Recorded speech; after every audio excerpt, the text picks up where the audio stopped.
Good evening, ladies and gentlemen. Good evening, everybody. Good evening and welcome. Good afternoon, actually. Today we're going to, and I'm not really going to introduce the Gerbrands, the lecture itself and what it is. I just want to welcome you here to the Wereldmuseum. And it is so that this is the first time for this event, this lecture series, we no longer use the word museum Volkenkunde. That is old. We're now Wereldmuseum Leiden. I want to welcome you here, but I also just want to celebrate a little the collaboration that has led to this. And there are many people who've been part of the jury. Peter Pels is here. I see Meche somewhere in the audience. I see Eddie Apples. Who else? I see Mark. And Andrea. I see Andrea in the back. Why we are in this collaboration with what was called the Fonds Ethnologie Leiden was the opportunity to bring a certain kind of criticality to the museum work by collaborating with our academic peers who always criticize us, but they do it gently. But also to bring together museum practice, thinking about material culture with visual culture studies, thinking across the line of the museum with the Institute of Anthropology and Development Sociology, to try and imagine what our two practices could be differently, to push each other. And so we've, at the museum, enjoyed this collaboration, and I just wanted to assure you that we will continue this collaboration. Normally, we would award junior fellows. We haven't done that for a while now, primarily because COVID. But I wanted to announce that as of next year, we want to start the junior fellowships again, so that young students working across the universities can have the opportunity to get some funding to be able to think with us about some of the questions that we have, but to support their own projects. Ladies and gentlemen, it is my pleasure to turn over to Mark, who knows much more about this. But I want to just say welcome to you and enjoy the evening, and please be critical. That is the invitation. So be critical, but loving. All right, thank you.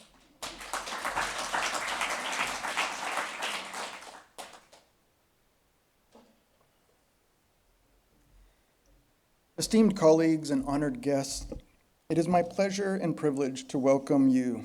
I am Mark Westmoreland, Associate Professor of Visual Anthropology at Leiden University and Chair of the Gerbrands Lezing Jury. Each year, colleagues from the Research Center for Material Culture of the National Museum of World Cultures, or Wereldmuseum, Musea, I should say, the Institute of Cultural Anthropology and Development Sociology at Leiden University, and the Cineblend Ethnographic Film Program joined me to nominate an annual recipient for the Gerbrands Laureateship. Gerbrands Laureateship was established to honor the late Professor Adriaan Alexander Gerbrands, who was a curator and vice director of the Volkenkunde, or the museum formerly known as the Volkenkunde, known as the founding father of the Leiden School of Visual Ethnography. Gerbrands also became a professor of material culture and visual ethnography at Leiden University, where I now endeavor to carry on what he started. Gerbrands is featured as one of Leiden's discoveries for his efforts to recognize the individual artistry of indigenous artworks being collected and put on display in the museum, which he addressed in his book, Wow Ipits, and intimately depicted in the ethnographic portrait film, Matyamosh, an Asmat woodcarver. By combining a study of ethnographic communication and material culture, Gerbrands used a combination of exhibition curation and visual ethnography to thicken the museum goer's anthropological understanding.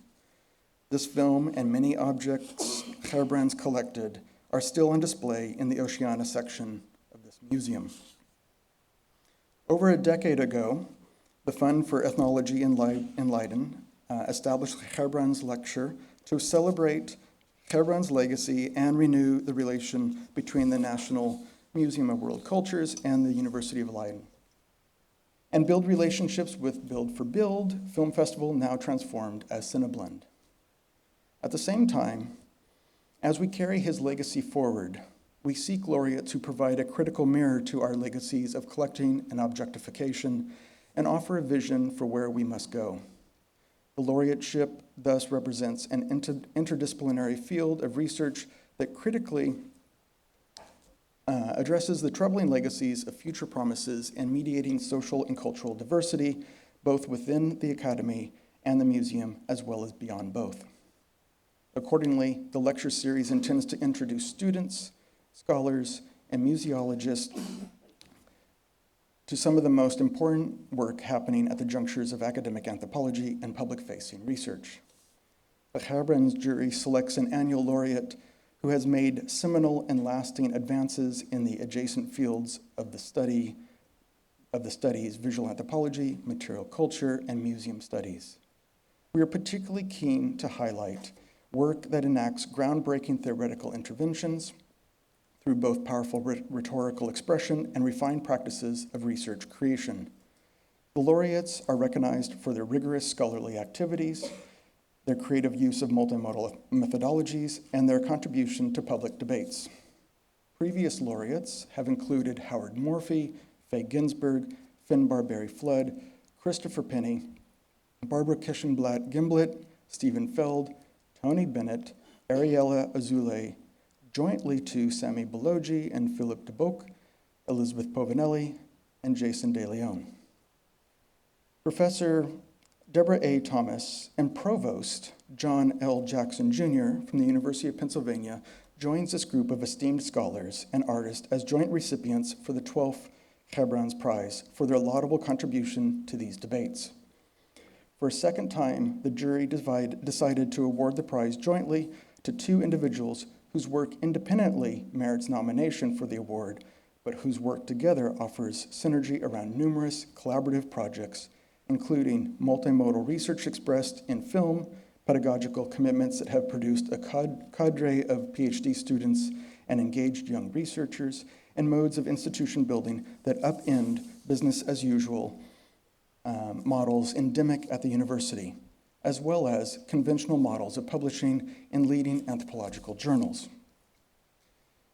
Indeed, one way I came to know Thomas and Jackson, one of many, was for their interventions in the American Anthropologist Journal. Under their guidance, this landmark journal rebranded its long-standing visual anthropology forum as Multimodal Anthropologies. While signaling a discernible break from the delimiting subdiscipline that seemed to prioritize only one sensory register, it also aimed to revitalize some of the field's most enduring questions and concerns with those dominating the discipline as a whole. By highlighting the way diverse audiovisual and social media platforms extend opportunities to engage in public anthropology, they brought together the expanded role of media in ethnographic research with its technological affordances, sensory engagements, and participatory ethos on the one hand, with the need to engage, quote, long-standing anthropological concerns like discursive authority, critical reflexivity, and creative representation on the other. This invitation has had a ripple effect across and beyond the discipline that is still in the early stages of transforming how we think and do research. While some of these debates are not necessarily new, they seem to offer a framework that simultaneously challenged both text-centric and visualist problematics that undergird anthropological legacies of epistemic authority.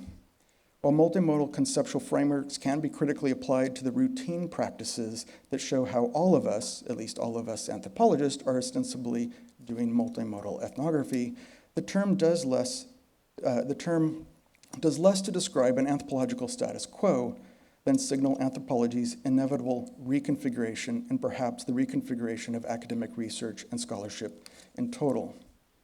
By pulling sensory, collaborative, and decolonizing agendas into its orbit, I have used their work to argue that a multimodal agenda seems to offer a more inclusive worldview, where diverse constituents can find new mutual ground.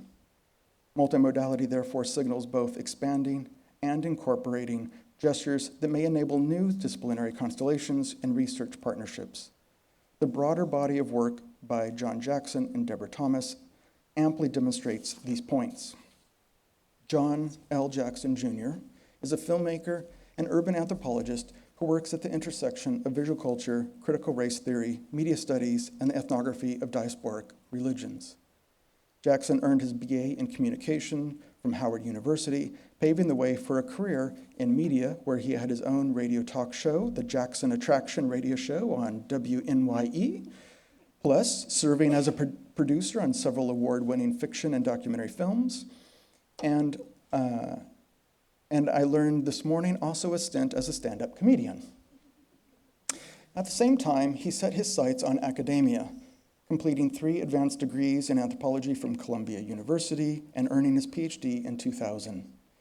He has since served as a junior fellow at the Harvard University Society of Fellows, an assistant professor of cultural anthropology at Duke University, and currently the Richard Perry University Professor at the University of Pennsylvania, with appointments in the Department of Anthropology, the Annenberg School of Communication, the Department of Africana Studies, and the School of Social Policy and Practice.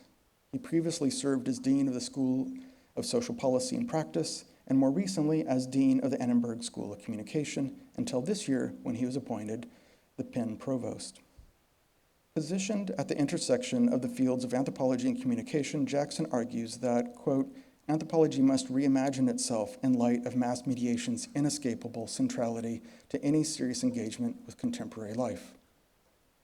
He's one of the founding members of CAMERA, the Collective for Advancing Multimodal Research Arts at the University of Pennsylvania, which is a graduate student-run organization that practices a multifaceted and collaborative approach to programming and partnerships.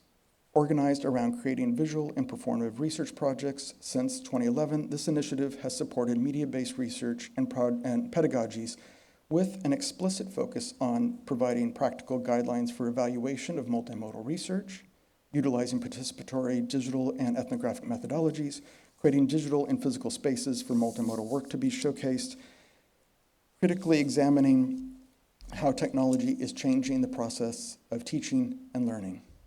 This initiative paved the way to a broader institutional intervention at Penn's Center for Experimental Ethnography, which I'll address in a moment.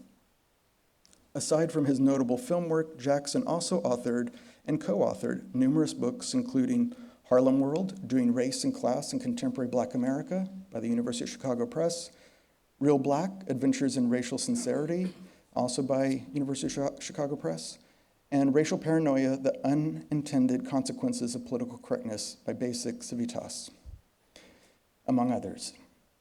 Shifting from the US, Jackson's next book, Thin Description, Ethnography and the African Hebrew Israelites of Jerusalem by Harvard University Press, explore how this community are often dismissed as a fringe cult on their beliefs that African Americans are descendants of the ancient Israelites. But he questions what fringe means while also examining the limits of ethnography. As the title suggests, Jackson challenges what Clifford Geertz called thick description of anthropological research. He insists that Geertzian thickness is an impossibility, especially in a world where the anthropologist subject is a self-aware subject, one who crafts his own autoethnography while critically consuming the ethnographer's offerings. In this ethnography, Jackson never shows any visual footage in risk of easy fetishism, as almost too easy, too deceptive in its efforts to clarifying and demystifying. This is not out of iconophobia, but emerges from a respect for the challenge of neither producing the classic version of representation that anthropologists have always provided, nor a commodified version of the community's self-portraits. This builds on his ongoing project about the presentation of self and ethnographic life that re-examines the philosophy of methodology in contemporary ethnography. He redefines and redeploys the trope of sincerity over and against notions of authenticity to consider how anthropology's traditional research method and disciplinary genre, ethnography, might be productively recalibrated for a contemporary moment, driven by the study of complex cultural phenomena in an era glossed with recourse to terms such as globalization and mass mediation. Ethnography is not irrelevant or superfluous to serious questions about our interconnected world, and its emergent social properties but the discipline must revisit some basic assumptions about the very nature of observation and intersubjectivity if it hopes to strengthen its capacity to speak back to others' dismissive fixations on totalizing and absolutist forms of knowledge production. I'm also excited about another project, the I can't even say it, I'm sorry. Rosicrucian, a one-person theatrical piece based on the life of a 19th century proto-anthropologist, author, sex magician, and mesmerist, Paschal Beverly Randolph, an African-American born free in New York City circa 1825. So we have much to look forward to.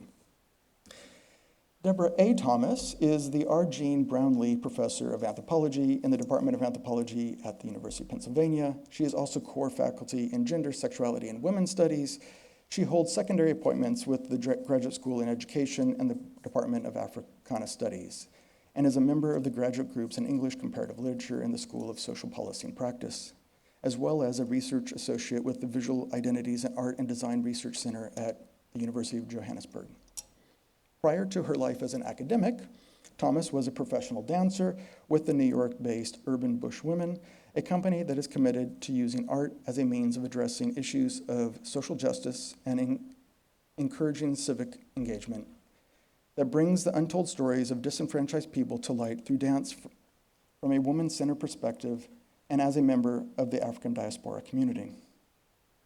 While pursuing graduate training with ideas of opening her own creative arts center, Thomas stumbled upon anthropology and into academia as if by accident, as she has relayed to us the last couple days. After earning her PhD from New York University in 2000, she spent 2 years as a Mellon postdoc fellow at the Center for the Americas at Wesleyan University and 4 years teaching in the Department of Cultural Anthropology at Duke University. Her first book, Modern Blackness, Nationalism, Globalization, and the Politics of Culture in Jamaica from Duke University Press, is a rich ethnographic exploration of Jamaican identity and shows how expressions of Blackness that had been marginalized in national cultural policy became paramount in contemporary understandings of what it was to be Jamaican. She is also the author of Exceptional Violence, Embodied Citizenship in Transnational Jamaica, also from Duke, which is an ethnography of violence in Jamaica that repudiates cultural explanations for violence, arguing that its roots lie in deep racialized and gendered inequalities produced in imperial slave economies. The book is a sophisticated examination of post-colonial state formation in the Caribbean, considered across time and space, from the period of imperial New World expansion to the contemporary neoliberal era, and from neighborhood dynamics in Kingston to transnational socioeconomics and political fields. Building on her longstanding research in Jamaica, her documentary film, Bad Friday, Rastafari After Coral Gardens, co-produced with John Jackson, as well as Junior Gabu Wedderburn, chronicles the history of violence in Jamaica through the eyes of its iconic Rastafarian community and shows how people use their recollections of the Coral Gardens incident, I should say in quotes, in 1963 to imagine new possibilities for the future. In a moment just after the island's independence, when the Jamaican government rounded up, jailed, and tortured hundreds of Rastafarians. The film is accessible via Yard Vibes, a streaming platform for African and Caribbean films, and is part of Caribbean Creativity, an Amsterdam-based nonprofit organization that promotes diversity films in the Netherlands and beyond. So please check it out. Next, Thomas, along with Junior Gabu Wedderburn and Deanne Bell, turned her attention to another act of state violence. When police and military forces entered Tivoli Gardens and other West Kingston communities in 2010, this project recounts a state of emergency that began when security forces aimed to apprehend Christopher Dudas Koch, leader of the Shower Posse and Don of the community, under extradition from the United States to stand trial for gun and drug-related charges. By the end of the week, Dudas had not yet been found, but at least 73 civilians had been killed. Through a collaborative multimedia installation, book, and film project, Tivoli Stories provides a platform through which participating West Kingston community members narrate their experiences during those weeks and name and publicly memorialize loved ones that they had lost. The project contributes to a healing process in which historical silences are broken through audio and visual forms of storytelling to align with the efforts of human rights activists locally and internationally working on issues related to state violence and extrajudicial killing. The multimedia installation Bearing Witness, 4 days in West Kingston, opened at Penn Museum of Archaeology and Anthropology in 2017 and remained on exhibit for 4 years. Part art installation, part memorial, and part call to action, this exhibition features firsthand accounts of people directly impacted by the violence. In the third part, the experimental documentary film 4 Days in May juxtaposes archives of surveillance in the British and Jamaican colonial records and the U.S. State Department that shows entanglements in Jamaica among colonial and nationalist governments, prominent local capitalists, and the transnational illicit trade in narcotics.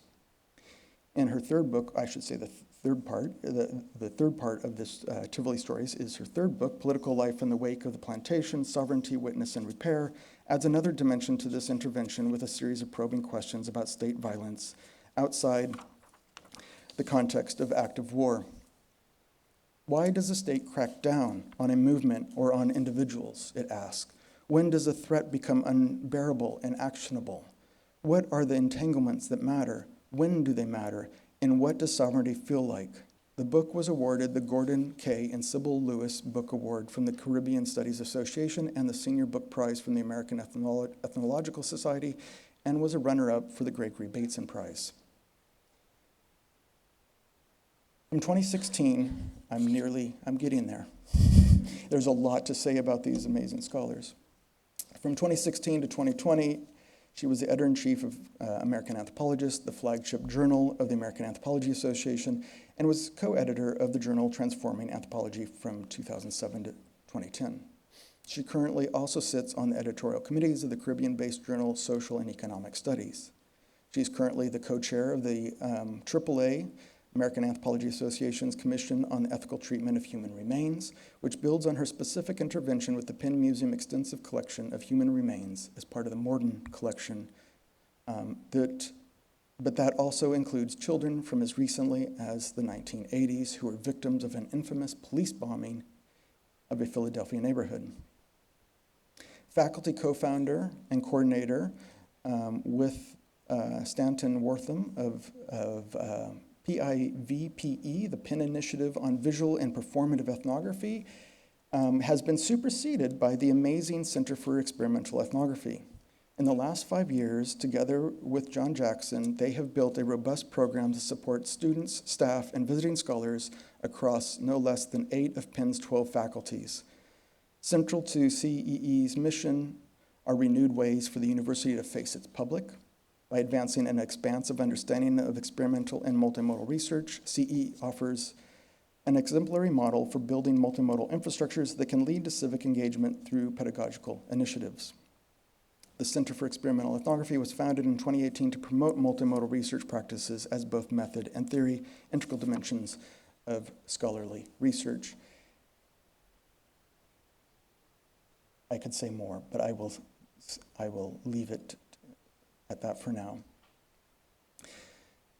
As such, our laureates this year make a series of important interventions relevant to the legacy of Adriaan Gerbrands.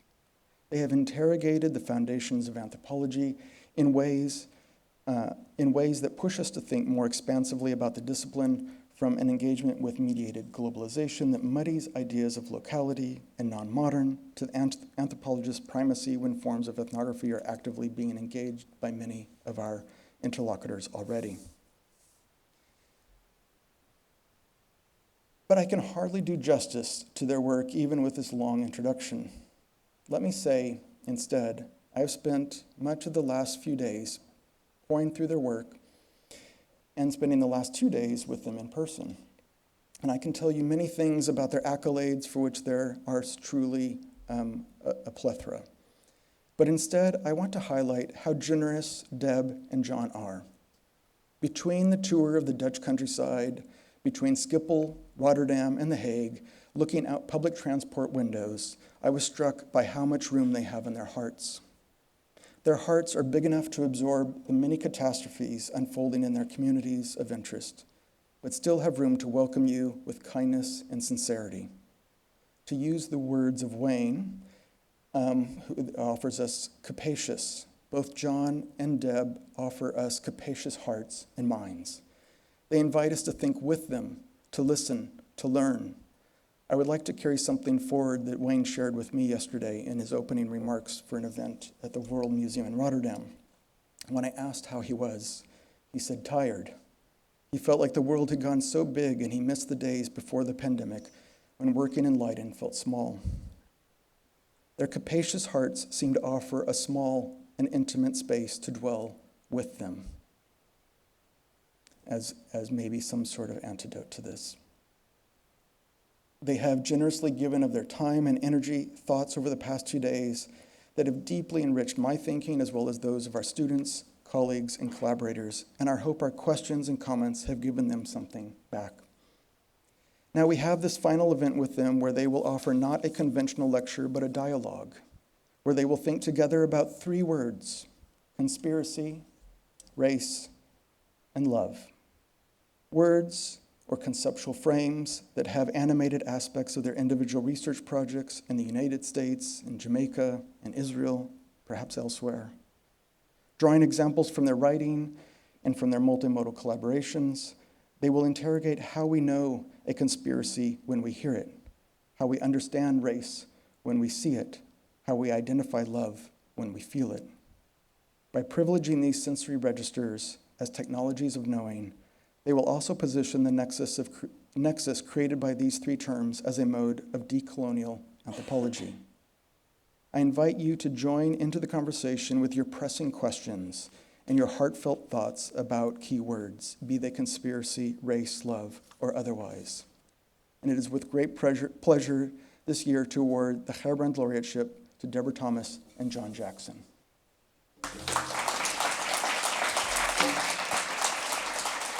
And I invite you to take the stage.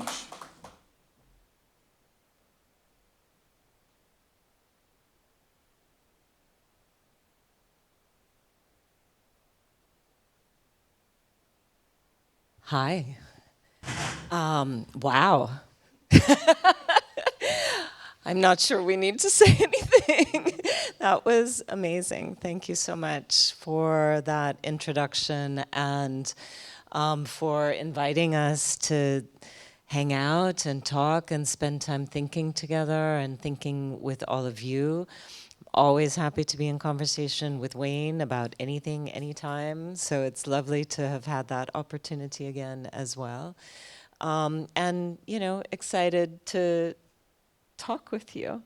But before we get started, I just want to tell you what you're looking at, actually. So this is a collage that was done by the Philadelphia-based artist Theodore Harris for the DVD cover. Again, I'll say, remember those? For the DVD cover of the film that we did together with Junior Wedderburn called Bad Friday.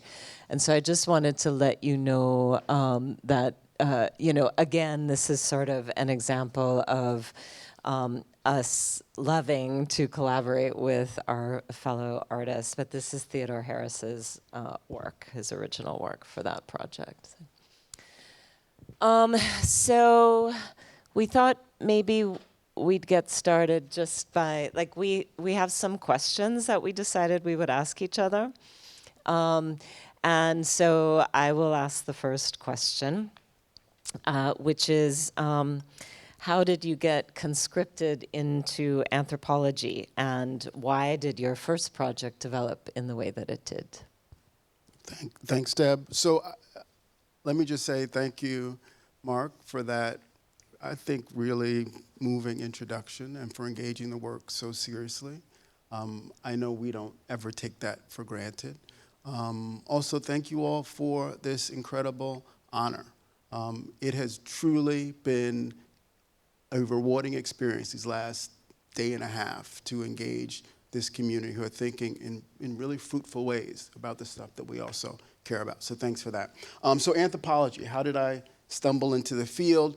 Very briefly, I like to describe anthropology somewhat paradoxically, I admit, as a combination of the most, in my opinion, hubris-filled discipline in the academy, more so even than physics, I would argue, even economics in some ways, and also at the same time, one of the humblest. So I say hubris-filled because really you can't find another disciplinary formation where you have card-carrying members of that guild who cut across the social sciences, the humanities, and the natural sciences, right? There isn't a part of academia where an anthropologist isn't camped out doing the work of anthropology. To me, there's something about the expansive nature of what is captured under the auspices of the anthropological that is part of what got me here. Because part of what I would tell you is, even when I didn't know what I wanted to do, I realized once I figured it out, I could call it anthropology. And there'd be a subset of folks in that big tent who would engage it. Not every field can say that, right? So there's something about the kind of openness of anthropology that drew me in, right? That was the attraction. Even and especially when I didn't know what I wanted to use it to do. But then I also think part of why anthropology is, to me, quite compelling is this methodological ethos that's based on the presupposition that every single interlocutor you might ever come across is a powerful representative of their cultural world, if you're willing to listen. They all have authority to speak to the community from which they emerge. And it's that approach to engaging the other, right? Doing the opposite of what people might imagine as suffering fools, right? We have no time, right, to deal with folks who we don't think have anything of value to give to us. The anthropological gambit begins with the presupposition that if you quiet yourself and listen, you will learn from anyone, and they'll tell you something powerful about the cultural world of which they're a part. And I think it's that combination that got me in anthropology's door to begin with, and that kind of keeps me there. Despite all the critiques, despite all the internal machinations in the field, it's still, as far as I'm concerned, one of those spaces in the academy from which you can do anything and speak to anyone. And to me, there's something about that I'm not sure any other field can quite boast in the same way. So that's kind of how I ended up here. And I think all the work I do, I like to tell people, you look at my CV, it looks like I have a ton of work done, and I feel like I've been fairly productive. Sometimes I feel like a slacker, but still I push forward. I never assume anyone's going to care about the work I do. And in some ways, there's something liberating about that as well. Because I'm ultimately doing it, and I'll maybe end on this note and ask you maybe to answer the same question before we move, if that's okay. I want to make sure when I'm done with a project that I've learned something I didn't know before. And there's an aspect of what thin description's also about, and you hinted at this in your beautiful introduction, which I appreciate, Mark, that's also about humbling the reader. So there's an assumption we make as ethnographers, right, the authorities on a specific cultural group, that says when someone finishes a major project of ours, at the end of it, they should have some substantive knowledge of the group of which they've just read, right? So whether it's, who could it be? The Kwakiutl, it could be, for me, it's the African Hebrew Israelites. But there's this, I think, sneaking suspicion I want the reader to always have when they finish my work, which is some version of saying, even though you know more than you did before, you should never feel too self-satisfied about how much you can ever know about the other. And that there's always stuff left out, there's always a remainder. And it's that attempt to get us to learn more and not to assume we've learned it all. So we can already, before we begin to engage with that community, think we have them figured out and solved. That to me is the kind of most important tension within the field. It's about saying we're pushing ourselves forward. For me, it's making sure I think I learned from the project, but knowing even someone who spent, over 12 years trying to figure out this quirky, interesting, really sophisticated group, transnational spiritual community called the African Hebrew Israelites, I still don't feel like I understand what's going on there and how to really make sense of it and mobilize it. And I think it's reminding ourselves that as much as we try, as much as we push ourselves to think differently about the world, that we're never going to get it totally right. And that's maybe part of why the engine that drives us to ask these questions can continue to rev on. But so for me, anthropology represents a space from which one can embrace that position and do it in a way that I think can carry you through a number of different projects, a number of different almost existential questions, and a career trajectory that means, earlier on you're in the field all the time, right, on the ground doing ethnographic work, and later on, especially when you have kids who are teenagers and you have all these responsibilities at an institution, you're doing less of the traditional field work that got you in the door and more of the kind of theorizing about how to reimagine the field that I think is also important for senior scholars within it to do and do well. But so that's longer maybe than we bargained for, but that would be my answer. How about you? That's great. How did I get conscripted by anthropology? Okay. Well, I guess I told part of this story yesterday when I was talking about the move from having been a dancer to starting to think about another way to ask the same questions that I had been asking as a dancer. But I think how anthropology conscripted me really was once I was already in graduate school. I was in a master's program in Latin American and Caribbean Studies. There was a course being offered by an anthropology professor called Transnational Processes that I wanted to get into. And this was an advanced seminar. And I actually started the semester a week late because my last gig as like a full member of the dance company was in Nigeria. It was in Oshogbo, Nigeria, because we had written a grant to do a site-specific performance in the sacred groves of Oshun. And I was not going to miss that. So I got to grad school late and I set up a meeting with this professor and said, I've done this work in Brazil and, I really want to get into your class and these are the things that I'm interested in, dance and cultural policy and stuff like that. And she said, well, you're not in the anthropology department and this is an advanced seminar. So I don't think you're qualified to be in it. And anyway, why are you coming to me a week late? I said, oh, well, I danced with this company, Urban Bushwomen. We were in Nigeria. And she dropped everything and was like, you're a dancer? And I said, yes. And she had always wanted to be a dancer. And she had done some field work in Nigeria as well. And that's the point at which she allowed me into the class. She was right. I was completely unprepared. I didn't know how to read like an anthropologist. I definitely didn't know how to write like an anthropologist.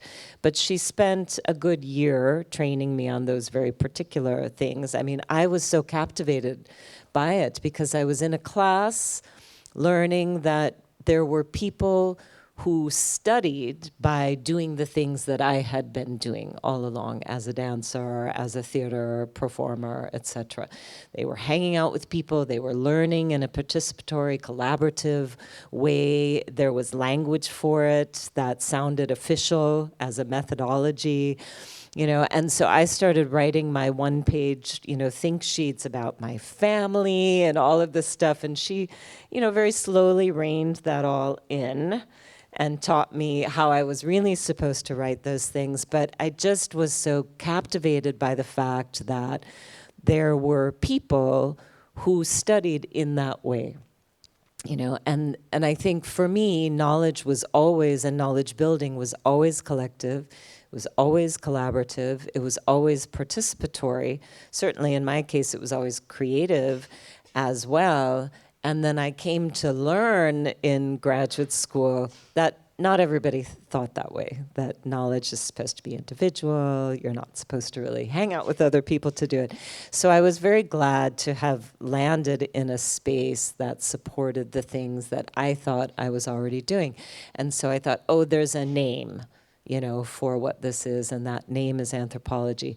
And also there's a lineage that I can look at and say that I'm coming out of. I can call Zora Neale Hurston's name. I can call Catherine Dunham's name. I can think about Pearl Primus and other Black women who were artists and also studied anthropology, who could be my sort of ancestral community as I began to meet the actual community of like-minded folk within the discipline. So I guess for me it was a recognition, of the way that I thought I was already engaging the world, the big tent, as you say, always.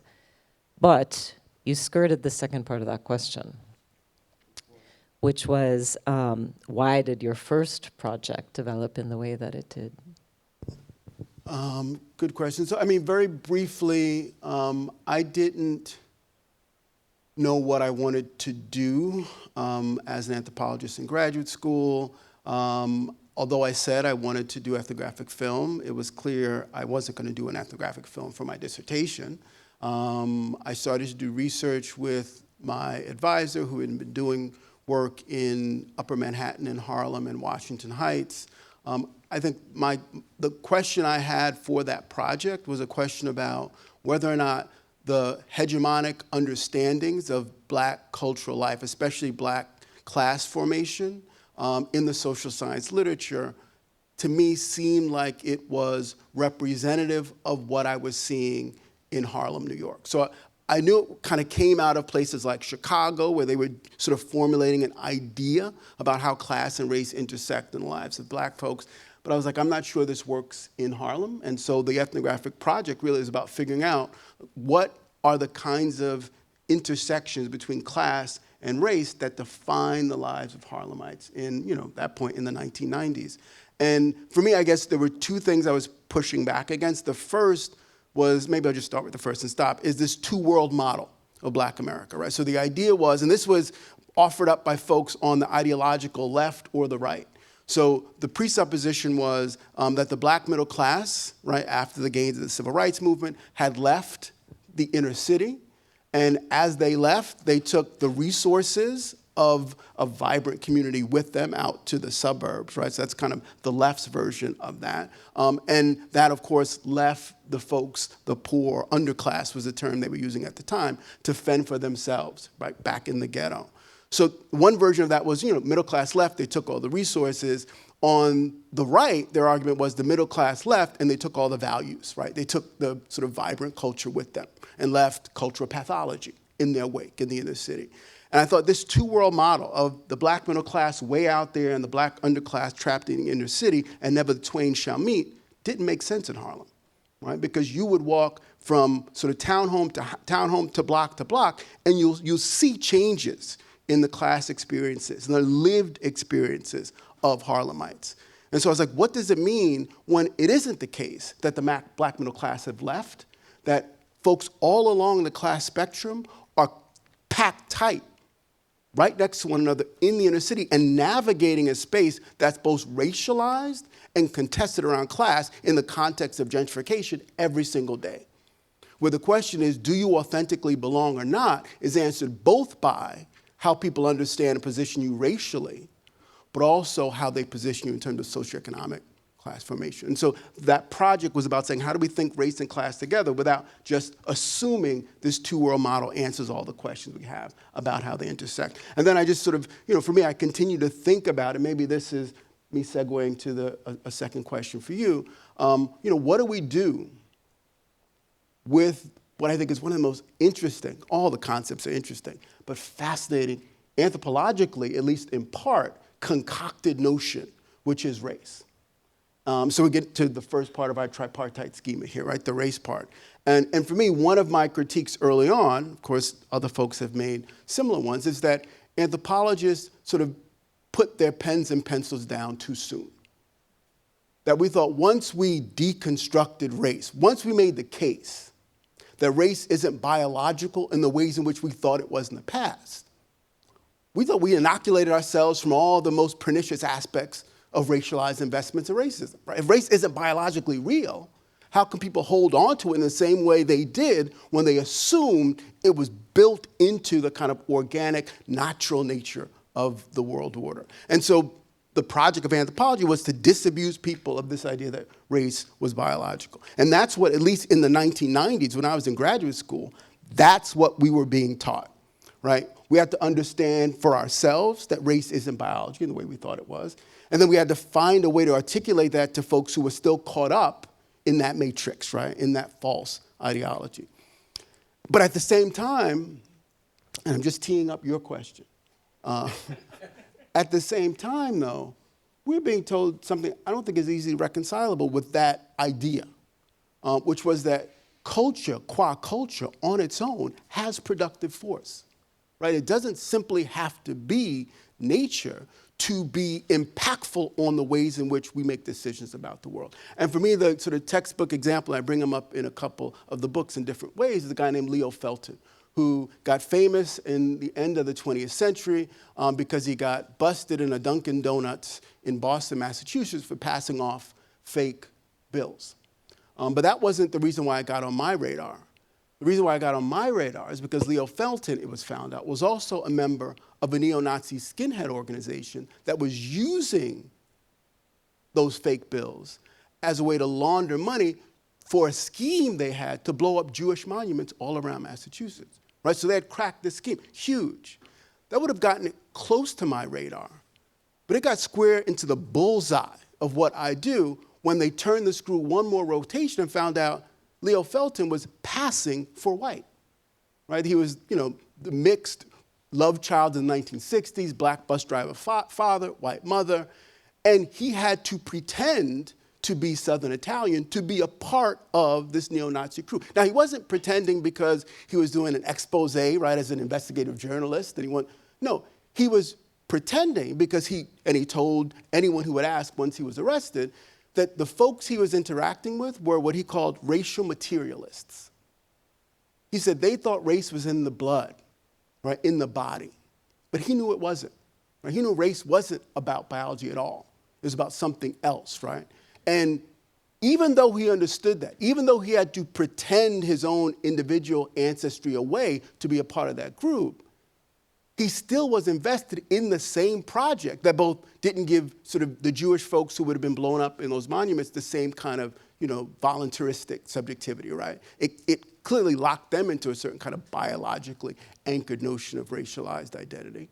But it also meant he was as committed as they were, even though he didn't need any of the recourse to biological arguments and biological determinism to ground it. So there's something in there that reminds us, that we have to think about culture as distinctive from, and the logics thereof as distinctive from the kind of driving force of biology. So it's not enough for anthropologists to convince other folks race isn't materialist, right, in the way Leo Felton would have talked about it, because we can still do pretty dastardly things under a culturalized version of what it means to be committed to this racialist project.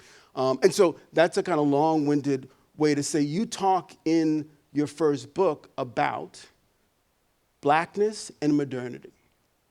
And one of your arguments is about the necessity of us thinking through the relationship between modernity and racialized subjectivities.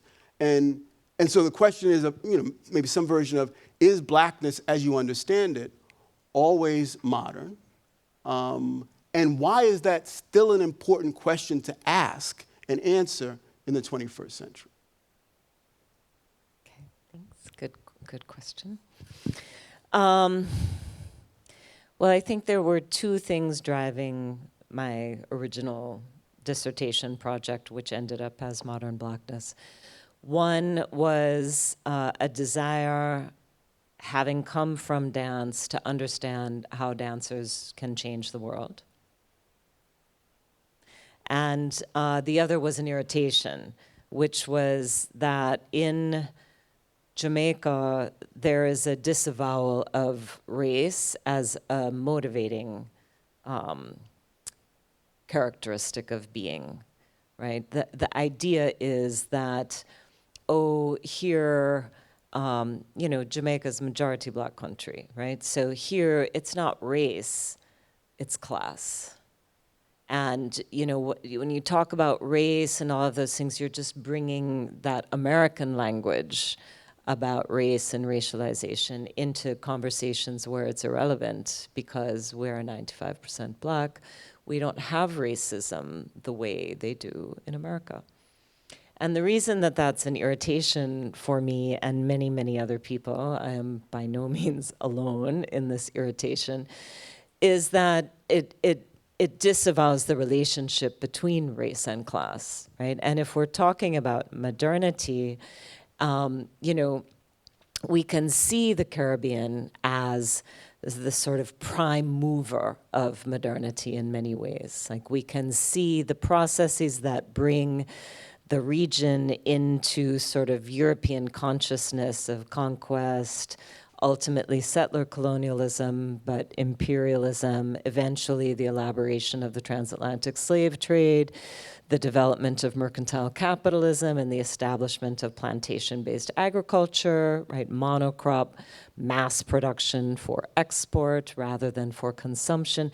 These are all things that are inaugurated in the Caribbean, and they're things that we understand as modern, right, bringing in a period of political and economic modernity into the world at large. So we could see the Caribbean as the birthplace of that, which means that all of the kinds of social categories that were developed during that time as a result of and in tandem with those processes are also Caribbean modern categories. So if we understand slavery as a form of racialized production and racialized labor, then of course we must have the legacies of racism in our constitution, right? As a nation state, as a region, as individuals, as a psychic mode as well. So that was the irritation. And then, how can dancers change the world is really about the ways that artists have been involved in social change movements. And in Jamaica, my particular point of interrogation was independence, right? And the elaboration of a method for trying to change people's minds about the cultural value of their stuff. Right? If the British were denigrating any kind of Afro-Jamaican musical form, artistic practice, religion, mode of speaking, mode of singing, right, then what we must do after independence is to find a way to strengthen those forms and to change people's minds about them as our cultural heritage, right? That we have to understand them in a different way, not see them as part of our backwardness, but as part of our modernness, right? And what is going to move us into this moment of being an independent nation state, a post-colonial nation state within an international community of nations, all of whom have their own culture and their own cultural heritage. So what is ours, right? And in fact, many of the dancers who were involved in that project and who were sort of coming of age in the 50s, Jamaica becomes independent in 1962. The best and the brightest go to Oxford, or they go to Cambridge, or they go wherever they go within the UK to study, and they found themselves there learning Scottish folk dance, and they thought, why don't I know my own folk dances? So many of them were the people who came home and started this movement to really do research into what Jamaican folk dance and folk music and folk language and folk tales and stories and modes of public speaking and all of those things were, in order to elevate them to the level of national culture, right? A national cultural policy is formed, throughout the 60s and into the 70s. So I was interested in that because when I was in grad school, also in the 90s, there were a number of people who were interrogating nationalism. And that was sort of the big critical move at the time, to think about nationalism, state formation, the politics of national culture formation, what happens when things get elevated to that level. And there hadn't been a ton of work at the time about how people were receiving those initiatives and those productions. Okay, so there's a policy, there are performance groups, there are institutional spaces where this kind of stuff is being elaborated, but how do people take it? What's the effect? What's the impact? Is it sort of accepted like, yes, this is our culture, let's move forward with it? Or, what are the arguments that are going on when artists are doing this work, and work that I myself was very committed to, and had been even before graduate school. So I had to start asking questions that made me feel uncomfortable too about the practices in which that I had been involved, because I took it for granted that artists were going to change the world and that the way we wanted to change it was the right way. So anyways, so then I think I got funding for my project only because there weren't very many people who were doing reception analysis at that time. And during the period of research, I think what became quite clear is that while people could appreciate this sort of elaboration of what I ended up calling a folk blackness to the level of national culture, in fact, they didn't really see it as the basis of what it means to be Jamaican. For that, what they looked at was popular culture, their own practices, and the very dynamic worlds in which people were producing music, dance parties, visual culture, etc. So a more popular culture, right? A more popular blackness, which I call in the book modern blackness, which somebody suggested that instead I should call postmodern blackness. But I wanted to always keep this tie between modernity and racial modernity and this kind of elaboration of racial hierarchies that happens as a result of the processes that bring what we now understand as modernity into being. So I guess, like you, there was an argument with how race and class were being separated or too easily understood or misunderstood, and also a commitment based on involvement in a kind of artistic movement, that was designed to create change in the world. So it's important to me to keep blackness and to keep ideas of race tethered to modern processes, which I guess maybe you disturb by your use of the term raciality instead of race. Like, I'd be interested in you talking about why do you use that term? Well, I think when I was first finishing up and going on the job market in 1999, I really made a point of, I think, trying to remind people that our job was, and it was difficult to do, was to convince folks that even though there are certain concepts and ideas that they think they already know and know too well, to try to disturb their confidence in their understanding of those fields. And so for me, the move from race to raciality, and I'm not as sort of incessant and obsessive about it now as I was then, was about reminding people, just by troubling the ease with which we deploy the term, and to say, let's make sure we try to find a capacity to look in a more self-critical way about the things we think we already understand. And race is one, there's so many of them, but race is one of these things that almost we know too well for our own good. And so raciality was just about trying to complicate some of what we think we know. And maybe in some ways this will move us to the conspiracy theme, if that's okay, because I think part of why I was drawn to, and I've always been drawn to, a group like the Hebrew Israelites, or even to this notion of race. There's something about how race was formulated as a modern project that already feels like both conspiracy and conspiracy theory, right? There's something about the very notion of race, even before we talk about racial paranoia, racial conspiracy, that is intrinsically a kind of conspiring around deploying in a self-evidential way categories to control, right? It's a kind of power play. And there are different ways to try to unpack it, but I think I would start there and say that's, for me, one of the things that drives me to the question of race. I think it gets me to the idea of conspiracy theory.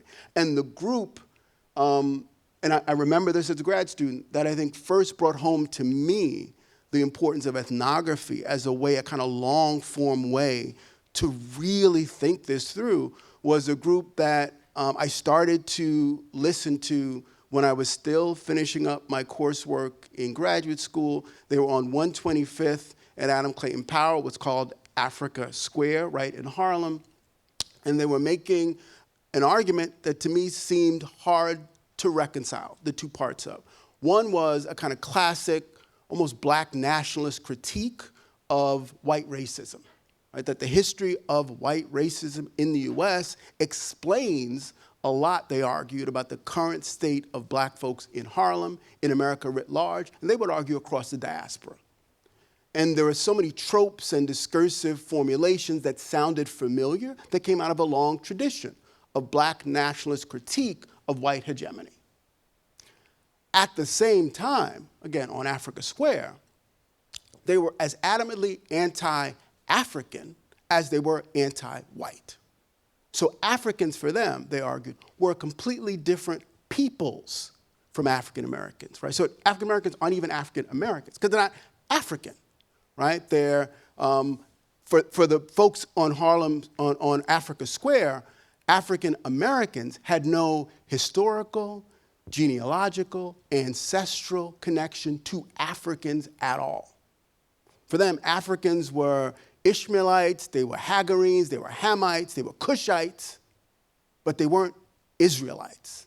And that was a hard and fast distinction. So even the idea, they argue, that brown folks in the US were African was a lie. It was a conspiratorial lie, right? To try to hide the true history of these folks in the New World.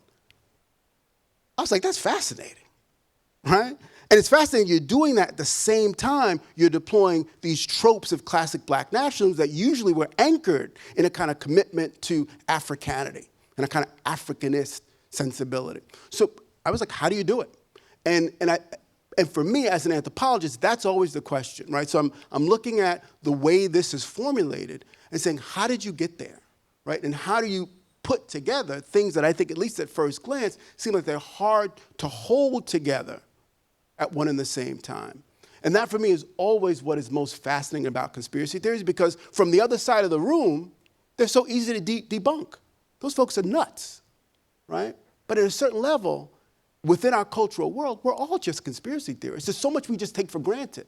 We don't trouble about what we assume, right, that underpins the things we do, say, believe, our politics. And so for me, that's part of why this question of conspiracy is so central. One, because race is itself a way, I would argue, a conspiratorial way to try to reorganize sociality such that folks, the attention is drawn away from other mechanisms we might use to challenge power and to push back against what's taken for granted about social hierarchy. But at the same time, you realize that almost everything you take for granted, for Hebrew Israelites, questions of race, questions of religion, questions of history, always get debunked and challenged in interesting ways. So in the US now, especially post-Trump, post-truth, some would argue, conspiracy is all the rage. We're all talking about conspiracy theories, right? They've gone mainstream. But there's a way in which what it's done, I think, is help us to recognize it was always implicit in a lot of the things that, for me at least, were important for the anthropological investigator to try to tease apart in a careful way. And so that still remains important. I think it's still something anthropology does, I would argue, probably better than any other social science in a lot of ways, because we're so sort of holistic about it, because we take for granted that even though we might think sort of on the evidence, certain claims about objective realities in the world don't hold, there's a way to think about how, again, going back to this question of the power of culture in and of itself, that almost doesn't matter whether it's true or not.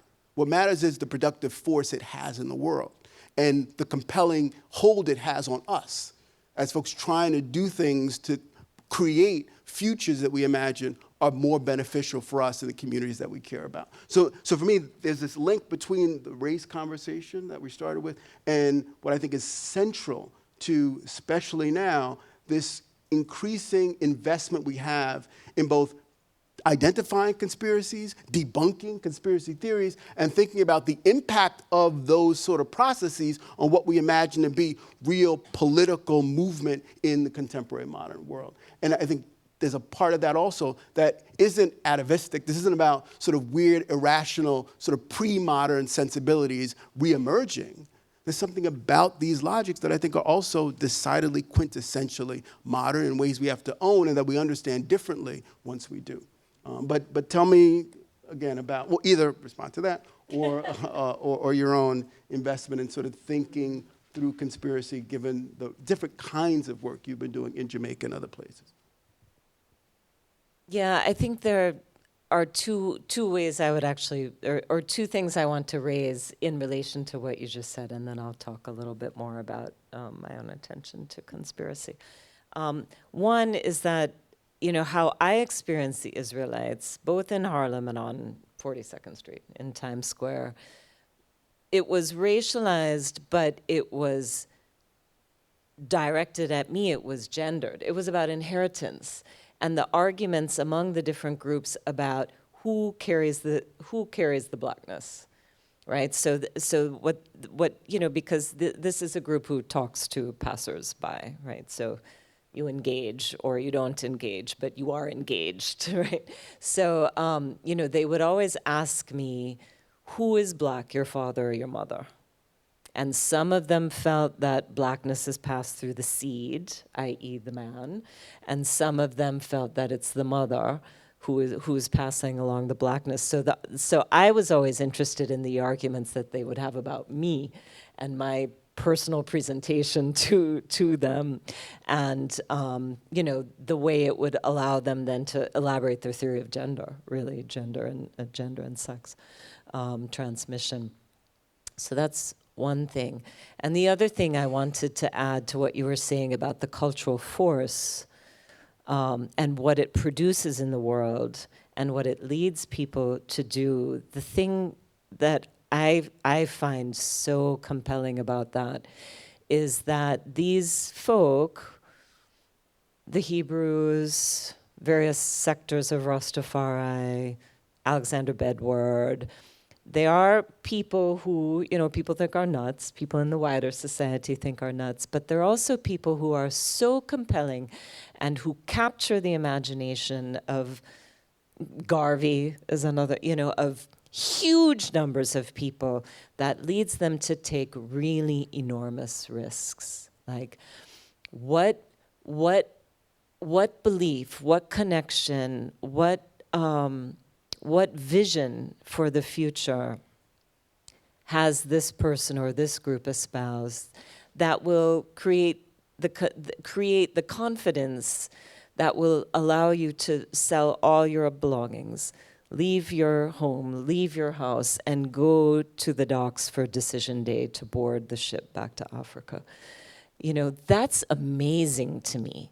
That in the most positive way of saying that, like people are so in tune and committed to something else, committed to, Wayne always uses the word otherwise, right? Committed to an otherwise, that they're willing to take this enormous risk. And that's always interesting to me too. Like, tell me about that. Like, what is that feeling? How are you imagining that? And then what is the return like when the ship doesn't come? How does one rebuild, retool, regroup, reconfigure a doctrine that is dynamic and always changing, based on these experiences, disappointments, but still beliefs, right? And I think like how it moves people, I think is so important, like that. Yeah, I think you've Scary too. I would. Scary. Demagogues, capitalize. Yeah, There's so many ways in which I think it's part of why it's so anxiety producing for us, right? There's a version of you can't win the argument just on the merits of the case, right? In some ways, and so trying to figure out what to do with that and people's capacity. I used to always tell folks, I'm glad the first time I met Ben Ami, who was the Mashiach for the group that left Chicago in the late 1960s, first for West Africa and then for Israel, was as an anthropologist. Right, an anthropologist who whether it's the gods of Boaz or Zora Neale Hurston, I had a reason for being there that meant all of the incredibly powerful and evocative ways in which I could see how and why he would convince folks to leave Chicago, the south side of Chicago. I could see it even many years later when he's in his 60s. And so recognizing that there was something about sort of the anthropological anchor that I could trust would keep me from being as seduced as others were, but I could see why the seduction was there. And they kept trying to No, that's true. bring you in. Yeah, yeah. But I do feel like there's something there also for the social scientists generally, the artists, the ethnographer in particular, to continue to probe and really try to examine in ways that I think, I just want to say I second the significance I mean, of that. it's what our kids call riz, right? Which apparently is the word of the year in the United States. It's that kind of magnetism, charisma, right? Is short for charisma, which is a kind of classic anthropological topic, right? How messianic movements, et cetera, et cetera. And I think the ways that we engage them is maybe slightly different from that earlier approach, but I think it's still very similar questions. Yeah. Conspiracy, yeah, I think you've been interested in conspiracy theory and conspiracy, and I think I've been more maybe attending to more classic sort of versions of conspiracy, like, U.S. CIA intervention throughout the Caribbean region and Jamaica in particular, assassination attempts of left-wing prime ministers, infiltration of a variety of organizations in order to destabilize a progressive government. I mean, those are the kinds of conspiracies that have typically captured my attention. The current one, I guess, is this film that Junior Wedderburn and I have been working on for, since the before times, on the Ethiopian Zion Coptic Church, which was one of the many original kind of groups of Rastafari in Jamaica, that then was sort of landed upon by a number of white American hippies who heard about them, went and found them, and then became part of that community. And some years later helped them to elaborate an incredibly extensive and completely vertically integrated movement of ganja from Jamaica to the United States, which exceeds any of the Colombian cartels. So what I always knew about this group was that they were being used by the CIA to destabilize the Manley government. And what Junior always knew about this group was that they fractured the Rastafari movement at a time when it was really having a political impact, right? And having an effect not only on working class Jamaicans, but also in sort of the self-knowledge of middle class Jamaicans. It's really what made middle class Jamaicans invested in their blackness in a different kind of way, in a kind of black power sensibility. So when I was contacted by one of the white Coptics in 2018 or 2019, who had seen Bad Friday, and who then said he has some 600 hours of archival footage of the group, and is there anything that I think we could do with them? We were really, on one level, that's sort of an archival gift, right? And on another level, I think we were really conflicted about it because, the ways that we had been working filmically on these events of state violence was really to create an archive of experience that would counter the state's positioning vis-a-vis the Tivoli incursion in 2010 and the Coral Gardens incident in 1963. And this would not be that, right? This individual, Patrick, was interested in telling a story about all of the good that the Coptics did for Jamaica. And it is true, in fact, that in a certain period of time, it was the capital of the Coptics that was maintaining the Jamaican economy for a period of time. And there were a lot of people who were hired, and there were a lot of people who got land, and there were a lot of people who, as a result of the material benefits that were flowing to communities because of the movement of ganja, whose own lives were made much, much better, who were able to send their children to school, who were able to sort of do the social mobility through ganja that they had been doing, but now just on a much larger level of scale. So, I think we've been investigating that and sort of trying to work through the relationship between their testimonies of their experience and their involvement in this movement, because many of them were captured by the doctrine and really committed to building a different Jamaica.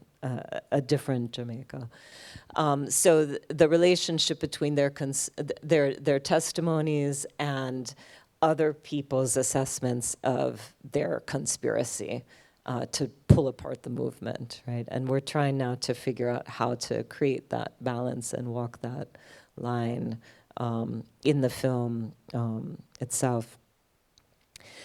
But I guess I also think that there's, we can think about conspiracy in terms of ontological frames and epistemological frames as well, as you've sort of hinted at. When you say things like, well, race is a conspiracy, the very idea of race is a conspiracy. And I think that we are so conscripted into the categories of social theory that we learn, right? And that we learn critically, perhaps. But it is still quite difficult to think outside Western terms, right? Outside Western philosophical arrangements. And in my case, what those terms are terms for freedom, or how we would think about freedom. And the word that I often use and have been trying to sort of rethink and rework and reposition is sovereignty. And I have a number of friends who keep arguing that I have to stop using that word, that there is no way to imagine sovereignty outside of Western juridical frames that render Black people property instead of persons.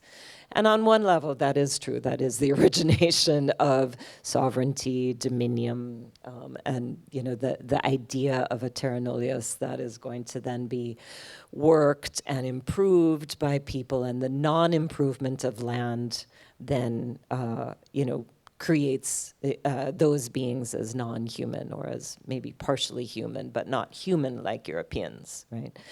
But I kind of think that's a conspiracy also, because there are other ways to imagine sovereignty.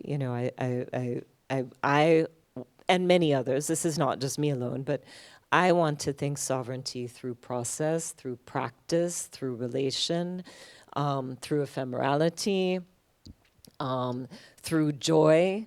And I think what is the sticking point is the hard noun of it. That sovereignty as a thing can really only be about oppression on some level, can only be about the categorization, the hierarchical categorization of humankind into racialized bundles, right? With everyone in comparison to white Europeanness found lacking in terms of culture, in terms of organization, in terms of practices, et cetera, et cetera. But I think that, there are other words that maybe do some of that work. There are other modes of using those words that maybe does some of that work. Like somebody at a recent talk that I gave suggested thinking about sovereignty as a transitive verb instead, or thinking about the act of sovereigning. Anthropologists, we love to make up words all the time. So, to think about it instead as sovereigning. But I think also there are alternative genealogies of thinking about what sovereignty means. And of course, Indigenous people and Native American people and these alternative traditions of thinking about what sovereignty means that is based on practice, that is based on relation to land, that is based on service to others. I think that these are all also legitimate genealogies, philosophical genealogies for thinking about what these terms can mean for us in the present. So I guess I'm sort of battling that conspiracy of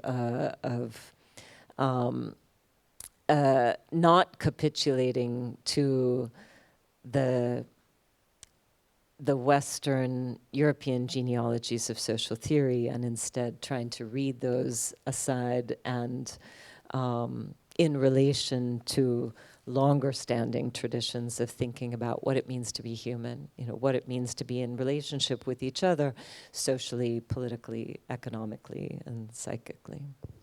That's how I would think about that. Is that a way to get to love? I'm bringing out my phone so I know how much time. Yeah, I don't know what time it is. About 4:30. Okay. So we should probably. It's definitely a way to get to love. Was I going to ask you about love? I'm trying to find. Or were you going to ask me first? I think about love? either can happen. Here it is. Yes, in what way do you see and experience love ethnographically? So I will say that's again a big question. I will try. It's a big question. I'll try to be succinct, and I think we're going to try to open up for some audience questions as well. So maybe on this one we'll close up and I guess invite Wayne up to moderate that. So maybe two quick answers. The shortest response I've given so far today. One is in my book Real Black. I talk about an older Harlemite who describes his relationship to the community as one built on his love, his sincere love for that community. And he argues, kind of as a rhetorical flourish, that it's that sincere love for the community that's actually killing him, right? That it's killing him, that there's something about his investment that actually is at his own expense, at his own detriment. And so I always come back to that because I think it's something I kind of begin and end the book with his interventions on that front. His idea of projecting love, offering up love as a way to talk about the terms of his investment, but also saying the way he experiences the impact of his love-based investment is in a way that makes him feel even more vulnerable, that ultimately will end him, he means literally. So that's one. And then the second thing really quickly is, I like to tell people that once I have a good sense of who you love, right, of the way in which you carve out the space that you consider to be the space of your own investment, the community, the collectivity of folks who are the objects of your love, I will know all I need to know about not just your individual actions in the world, but your investments in social policy and practice writ large. One of the most powerful things you see consistently, and then I'll pass it on to you, is when you look at, say, white supremacists, neo-Nazi skinheads, one thing they will tell you time and time again, if you read the transcripts, think about how they represent themselves in court and the like, is they will always tell you they're driven by love, not hate. They will always anyone will argue it is a love-based politic that they're enacting. So the question simply becomes, how are they drawing their love lines, right? And their version of the community ostensibly worthy of their love is delimited such that the folks outside of that love-based space are a threat to it. And that justifies a lot of the things they want to do under the auspices of loving their community so much. And so I think thinking about love as deplorable in that way, both deployable and deplorable in that way, and reminding ourselves that often it's this investment in a really truncated and impoverished notion of love that drives a lot of the most pernicious things we have to grapple with in the larger public sphere. I think as an ethnographer, you see this every day. You try to figure out how to see the humanity among folks who you may not agree with, who often deploy their ideas in ways that feel incredibly problematic, but are probably quintessentially human as a function of those two things. And so what do we do with that? How do we explain it? And then what is, again, in a way that ethnographers can do quite manipulatively, what are the ways we can get people to think differently, both about how to sort of carve out the universe into those who are loved and those who are not, and how do we get them to think differently about their own set of assumptions about the ways in which we navigate a world that's so full of hate that we need to expand, I think, the ways in which people can create more room for larger circles of folks who are worthy of the ostensible love they have, to give the drives the things they do in the world. So that's the way I would answer it. And what would you say before we bring Wayne up? I would say that I think that everything that I do quote unquote, ethnographically, is motivated by love. I mean, otherwise, why do it? And is motivated by a desire to bring other people into that circle of love or those love lines, i.e., like any student who is ever willing to go with me to Jamaica to bring them into the circle of that love. And I guess I'll just illustrate that, I suppose, very quickly. I brought a couple clips that I wanted to show you.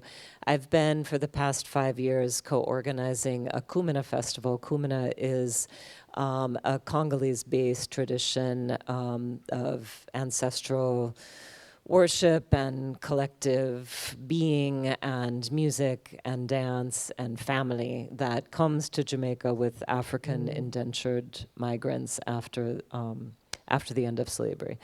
And so I've been co-organizing this Kumina Festival with Junior Wedderburn, who's the collaborator on the films, and also Nicholas Allen, who is a Kumina drummer in St. Thomas, and who has organized a number of different Kumina groups across St. Thomas into a St. Thomas Kumina collective. So we work together to produce a festival which highlights some of the sort of Jamaican, Afro-Jamaican, quote-unquote folk forms, that's what people call them, and also creates a space for community dialogue around difficult issues. So we always invite people in to talk about something that is of concern to the community at that particular time. One time we showed the film that we screened last night, and in order to have a moderated discussion about political violence and our understandings of what happens in garrison communities. Another year we had somebody in to talk about public access to beaches, which is a big issue in the area of the country where we have this festival. We had a conversation about the importance of, we had a urologist come in to talk about the importance of men being screened for prostate cancer. And Jamaica is, in Jamaica, we have the largest incidence of prostate cancer within the Caribbean, and the Caribbean has the highest instance in the world. So we're trying to create space for discussion, and sometimes difficult discussion that will then be uplifted to the ancestors through the drum. Anyway, so I've brought students with me a number of times to do some kind of documentation. So I want to show you this clip quickly, which is quite short. And then I'll say a couple words about it, then I'll show you another clip.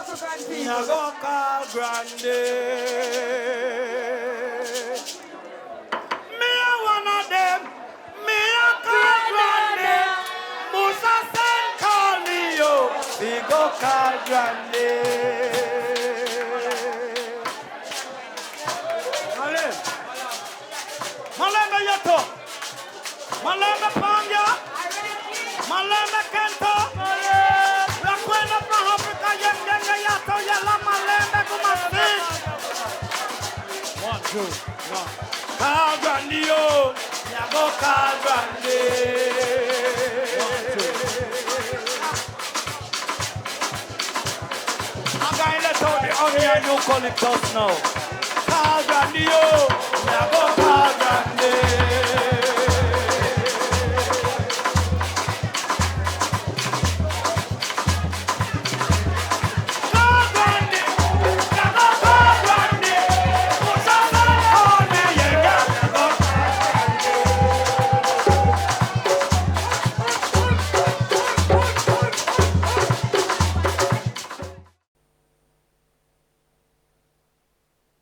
Was edited by Farah Rahman, who's one of the graduate students who works with camera and also with the Center for Experimental Ethnography. And it was shot by a few grad students and a young woman I conscripted, whose family I know anyway, who was there. But what I love about what she did with that clip was that first, I think you really get the vibe of a community event. You know, and this is a space that's sort of where people go on Saturday night. So they would have come there maybe for something else, and having found us there, then became interested in what we were doing. And I think you really get that vibe. I also like that she captured people capturing it, which I think tells us something about how people are mobilizing these visual public spheres that is very characteristic of diasporic community. And I also love how she focused on the end on Apple and V and Patrick sitting on the edge of the stage, and how you see the kernel of the movement, right, as before they get up, and that what propels them up is that sitting can no longer sort of accommodate where that movement is going. And I like that she highlighted that process, that it's something that's coming from the inside out, just like Kumina, right? You're born in a Kumina group, it's born in you. And so I think we see that really clearly. And then if you could just show the second little clip quickly.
So I hope what you were transfixed by in that clip was Apple and her son, and the give and take that was happening between them. Clearly she's leading, but she's also responding to him. Her husband is a Kumina singer, so that little boy has been going to Kumina since he was in the belly, right? So it's in his body, but she's transmitting, right? She's teaching him how to surrender to the drum, right? In those moments, and yet he clearly already knows, right? He's hitting every break, and like to me that their duet there is just like love, and maybe that's where we should end it. Let's bring up Wayne.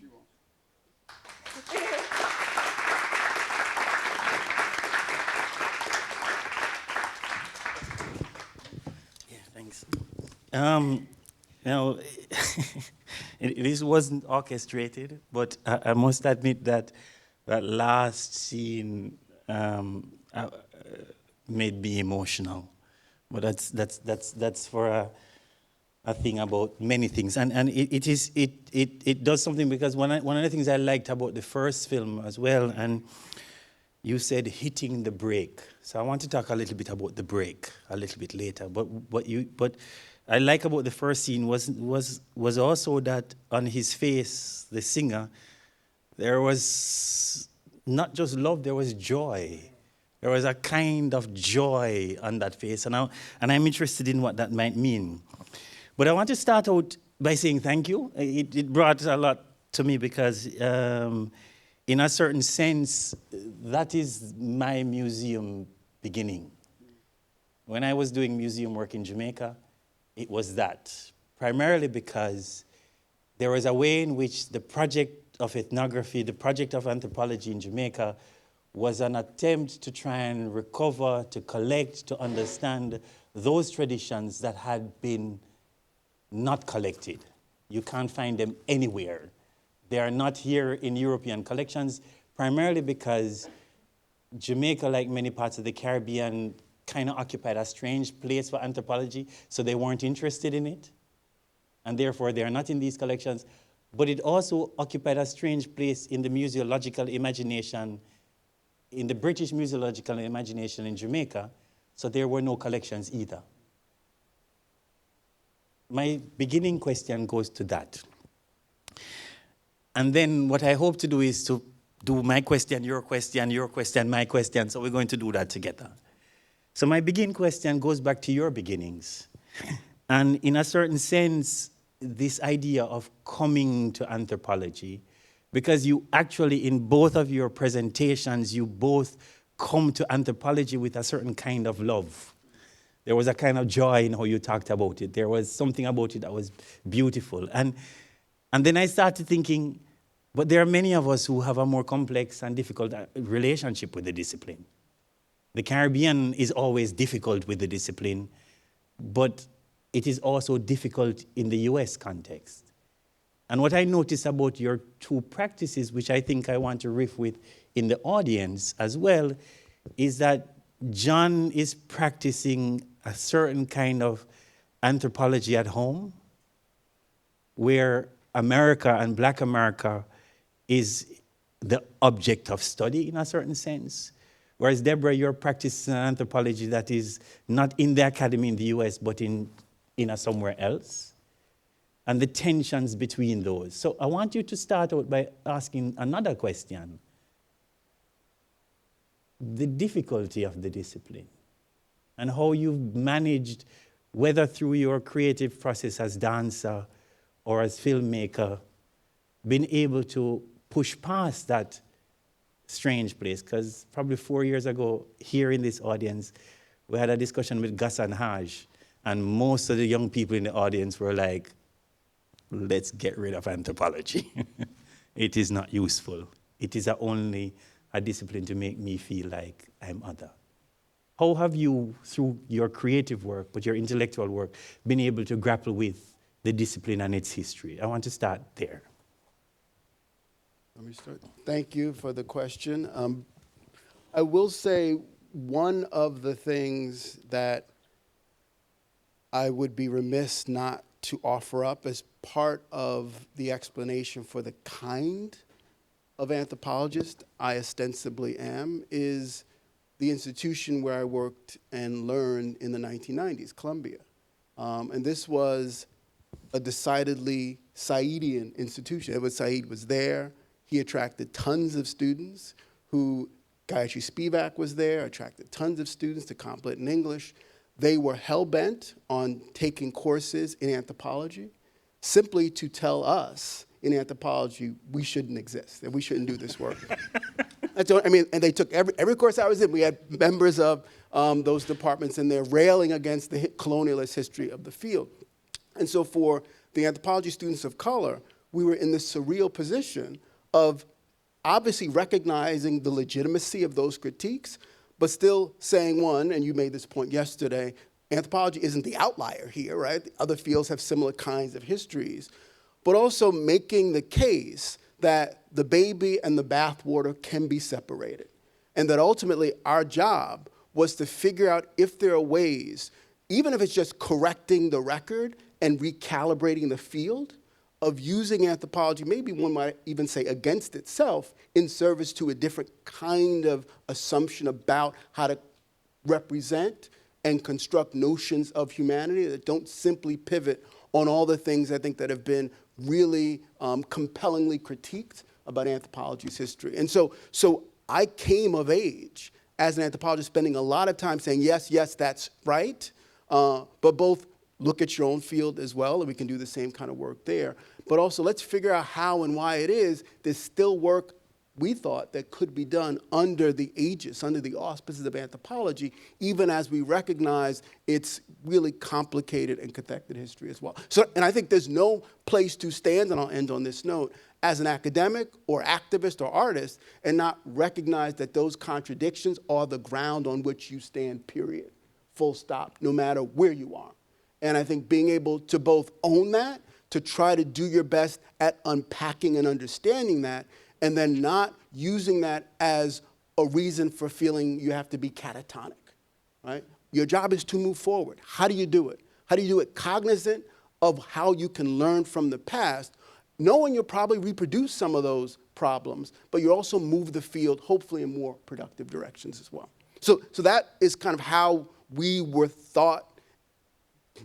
thought we could both respond to those critiques, again, really compelling critiques, but also continue to feel like this might be potentially at least, really valuable location from which to do important work. That even isn't just anthropological work, it's work of thinking through the kind of global village, quote unquote, that this world has to understand itself to be for us to get beyond some of what's been, I think, most problematic about the ways in which we've deployed this othering capacity to really pernicious ends. Yes. And yeah, like the Caribbean was not of interest to early anthropology for many, many reasons. One, of course, is that we were too modern, not primitive enough, too much contact. You know, couldn't be the first white person to have discovered a village. You know, and at this, so there wasn't or I guess I could say, so anthropology about the Caribbean was always investigating modern concerns, right, on some level. It was not, you know, I don't think we really can say that there was you know, a history of doing anthropology in the Caribbean where we would see an ethnography like the Noor or the Tiv or the anybody, right? So I think already doing anthropology in the Caribbean produces a different kind of theory. And also, I mean, my advisor was, you know, one of the first American anthropology students to have been taken to the Caribbean to do research. So, and this is in like 1955, at a moment when she is also captivated in the movements toward independence. In her case, wildcat strikes that were happening on sugar estates in Barbados. And she became very involved with a network of Black West Indian feminists across the Caribbean. So the anthropology that I came into under her wing also was a very different kind of anthropology, in the community that she was able to create. For me, I took for granted as, oh, this is everybody's introduction to the field, not knowing until going to conferences and stuff that most people had a very different experience from me. But I would say all the same things about sort of having to not stand up in the face of the critiques, but also to mirror it back and to always think, okay, somehow this field is giving me the tools to do what I think is important, and then in the recognition of that, then just trying to always work toward pushing it in that direction even more fully. I mean, I think we could all agree that there are many aspects that need to burn, as Ryan wrote, of anthropology museums. And I think the question that emerged out of the wake of that essay that Ryan Jobson wrote when I was talking with students after giving a talk at Indiana was, okay, if anthropology is a house and it's burning down, what do you grab before you run out the door? And I think that's sort of been the exciting thing for me to think about, like, what is it that we're taking that actually can create the form of study that we thrive in. All right. Just for you, that's a brilliant article by Ryan Jobson, article called The Case for Letting Anthropology Burn. Really lovely article. But can I do something else? I want a question from the audience. So and as the microphone goes around, Deborah, you can't escape though, because you use the word lineage. And the lineage of which you spoke was a lineage in relationship to women who were doing anthropological work, women of color who were doing anthropological work, but also, like Catherine Dunham, dancers who were doing anthropological work. So I want to go back to that part of the question, which is about that overlap between, how has that attempt to do creative work, how has that also helped you to settle a different kind of anthropological practice? That is the question that I want to answer next, but first, your question. Okay, well, can you hear me okay? Hi, thanks so much for the conversations. I'm an interloper from Princeton University. I'm passing through Leiden. Welcome. Thank you. So I would like to hinge the question of ethics to your theme of love. Um, Given the background conditions of anthropological complicity with European colonialism, of anthropologists' existence to feel the pre-established savage slot, and of the slow violence of representational forms of otherness, the repertoire of creative artistic practices and tools you may be mobilizing to grapple with otherness may speak to the ethical commitment as to how you write ethnography and make art. So my question is, how might we think multimodality as an ethical project or a vehicle for an ethical project? And you may think, or at least in my mind, I think ethics as a kind of love. Like you mentioned that if anthropology is a house that is burning, what is one thing that you would want to bring out of the house? And for me, it's ethics. So I wonder, how might you think about multimodality as some kind of a, ethics making? Yeah, thank you.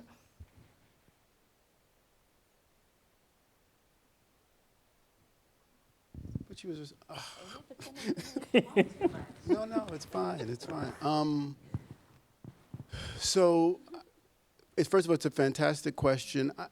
Part of what I would say in response is, simply that it's our responsibility to recognize that there's something about these questions that aren't going to be answerable with recourse simply to, in the U.S., we would call them institutional review boards, right? There's a way in which we try to sort of outsource the answer to these questions about ethics, and especially ethics vis-a-vis methodological interventions. And I think for us, what we've been grappling with in camera and CEE is the extent to which we need to be talking about these questions.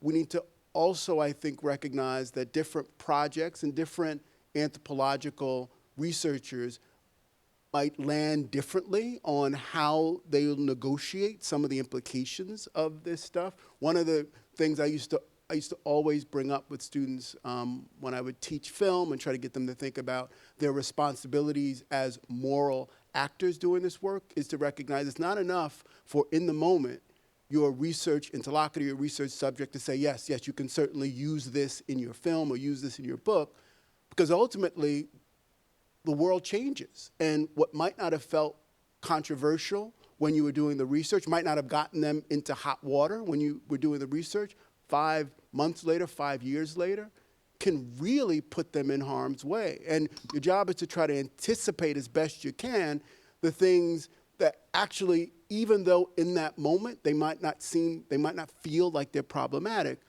you need to interrogate even more carefully before you decide to put someone's story, precious resource, out there into the world to circulate beyond them. And I think that's something we kept coming back to. The IRB isn't going to save us. It's not an easy one-size-fits-all answer about this stuff. It changes over time based on the project, based on your relationship to the research subjects. And I think that's something that, at every turn, we have to make sure we're prioritizing. And there are going to be differences of opinion, I think, on where you draw the line. I used to always tell people, for as much as I put in my ethnographies, from Thin Description all the way back to Harlem World, there's so much more that simply isn't in there. I couldn't justify putting it in there. It maybe is of a piece with the point I made earlier about sort of not showing films that I felt like I didn't have the context or the time to really frame accurately for the audience in ways that I thought could be constructive. And there's a version of us being willing and able to say everything we mobilize as ethnographers, we're responsible for. And even the implications we didn't anticipate are implications that we have to live with and our research subjects have to live with. I think the best example is this film that I used to show when we were at Duke. Fascinating project about this really interesting tour guide and sort of folk vernacular intellectual in New York City who would rail against sort of global corporate forces, and at the end of the film does this incredible like really crescendo of his critique in the middle of the World Trade Center towers when they were still there in the US. And he's going back and forth and the camera's spinning.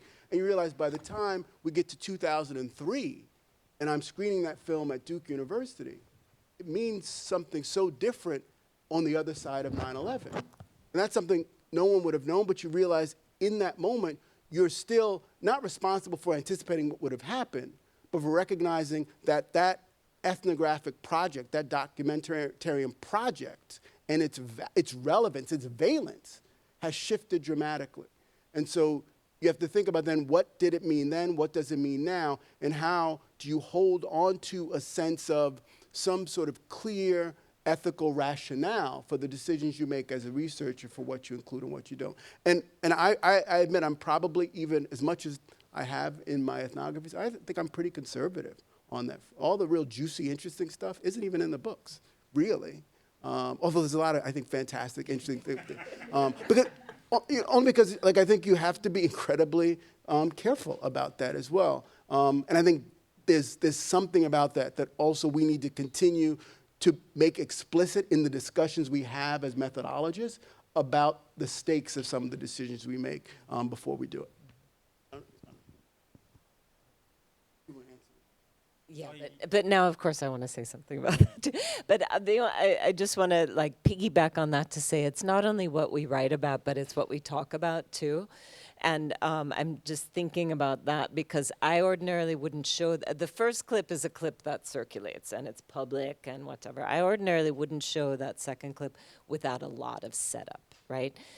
Not because you can't look at it and enjoy it, you know, but because actually when I'm talking about my involvement with the festival and how it's related to this question of language around sovereignty and possession and surrender and all of the kinds of words that I'm trying to think through.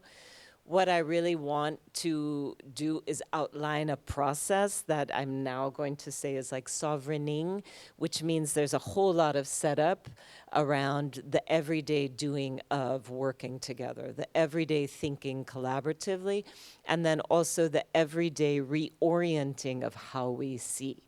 Right? So I could show this in a talk like I did just now, really, without all of that background.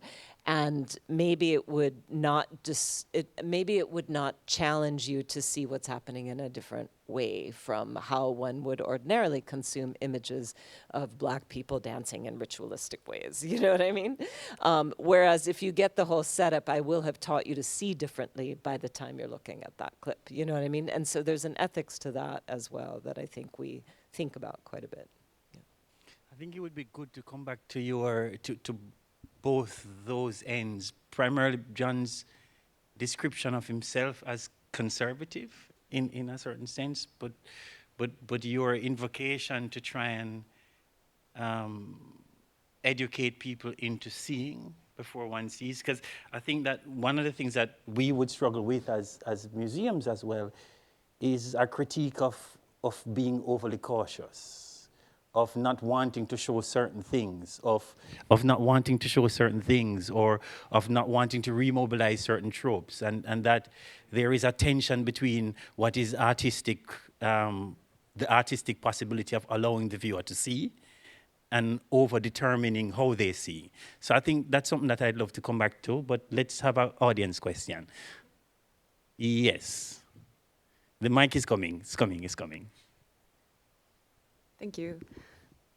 Hi, I'm Lisette. I work as a researcher at the University of Amsterdam's anthropology department. And my question is a bit of a follow-up of Wayne's question about the difficulties of anthropology. I'm kind of going back to the beginning of the conversation where, the attraction of anthropology was described as being expensive and, and this potentially all-encompassing field. And this, again, reminded me of what makes a conspiracy, right? That's also potentially all-encompassing. And then I really like the way also race came in as a conspiring concept, as a conspiracy, and that made me think again about the history of anthropology and how race is very fundamental to that, and also the way in that history race was this all-subsuming concept. So that attraction of anthropology today as this expansive, potentially all-encompassing discipline, how does that relate to that history of race in anthropology? Is that attraction of today a legacy of the foundational, how race was foundational to anthropology? So I was curious what your thoughts are on that. And then in relation to that difficult history, a difficult legacy, I was very inspired by the idea of writing different genealogies. So I was wondering, can we do that for anthropology as well? And what would that look like? Great questions. I guess a way to respond to the first question is that, for better or worse, I teach intro undergrad, and we rotate the cultural theory core, and so I teach that also. So the undergrad class is called Anthropology, Race, and the Making of the Modern World. And it's divided into, it's a project-based class. The students end up working on some project throughout the semester that they, collaboratively, that they present at the end of the semester. But we take the first semester to reestablish a sensibility around terms and to bring into their awareness the things that they take for granted and to disturb those sort of collective taking for granted. So we talk a lot about modernity, we talk a lot about capitalism, we talk about evolution, we talk about all these things that they don't necessarily question as the grounds for, disciplines, right, and anthropology in particular. We spend the second third then talking about the history of anthropology and the history of ethnographic museums and the history of race and anthropology. And then we spend the third talking about interventions and the various ways that people have tried to bring attention to and challenge these kind of common anthropological tropes. So I guess my idea and my hope in doing that is to, at the beginning of the class, I always ask, so how many of you are here to learn about the other? To learn about other people, and people will raise their hands and I'll say, well, that is actually not what this class is about, and you will not learn that. What you will learn about is about the making of the modern West. And in doing that, then you will have to figure out where you stand, vis-a-vis these kinds of processes and in thinking about people around the world, right? So I think that's my attempt to do that kind of work pedagogically in the grad class too. We think, okay, if American anthropology is grounded in a kind of salvage ethnography of Native Americans and a sort of engagement with race, both through evolutionary paradigms at the late 19th, early 20th century, but also through the kind of Boasian intervention that's made. So there's an engagement with Blackness and African Americans, and there's an engagement with the Native Americans. So what if we then took critical Black studies and critical Indigenous studies and read that work and brought it to bear on anthropology? That's how I organized the grad theory class, actually. Two-pronged short answer. I always go back to Ruth Benedict's, so many ways to try to make a case for the value or importance of anthropology, that one of the things anthropology is responsible for doing, in a sense, she says, is to try to make the world safer for human differences, right? There's so much about sort of not just in the academy, but in the world that's driven by our fear of difference, our fear of the other. I think there's something about that goal that explains some of the expansiveness that you talk about. And then, these are antiquated terms, I will admit, but I think there's still this preoccupation with trying to understand the dividing line between nature and nurture, right? It goes back to the race question, biology, right?